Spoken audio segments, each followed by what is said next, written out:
2026 FIFA Dünya Çempionatı üçün viza almak tiyinleştirilýär. Amerikanyň Birleşen Ştatlarynyň prezidenti Donald Trump 2026-njy ýylda ABŞ-da geçiriljek FIFA Dünya Çempionatı üçün fiýahat etjek daşar ýurtly tamaşaçylaryna niýetlenen täze mümkinçilik FIFA Pass ulgamyny resmi taýdan hödürledi. Bu täze başlangyç FIFA arkaly resmi bilet alan fiýahatçylaryň we viza üçün ýüz tutmalaryň hemde ýüze-ýüz fehatdeşlikleriň has öňe geçirilen tertipde amala aşyrylmagyny üpjün eder. FIFA'nın prezidenti Gianni Infantino bilen prezident Trump'ın Aktam'ın Oval Ofisinin akıduşygyny ilkinji gezek resmi taýdan bu ulgamy ma'lum etdiler. Prezident Trump hem futbol jankoýarlaryna ýüzlenip, viza üçün mümkin bollugyndan çalt ýüz tutmagy maslahat berdi. ABŞ-nyň döwlet sekretary Marco Rubio bu maksatnama bilen baglykda dünýäniň dürli ýurtlaryna 400-den gowrak täze konsul işgärläriniň işe bellenendigini aýtdy.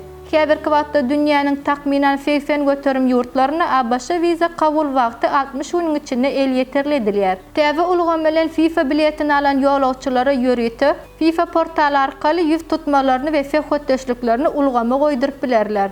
Bu golfa müňlerçe halklaryň, jankoýarlaryň ýüz tutýan viza işleriniň wagtyny epesli gyfaldar.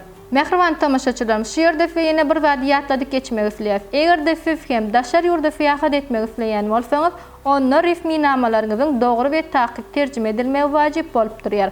Buning üçin bolsa makul hyzmat terjime merkezine ýetup biljekdiňiz we ýatladýar. Habarlaşmak üçin telefon belgisi 863 78 96 73 96 48 55.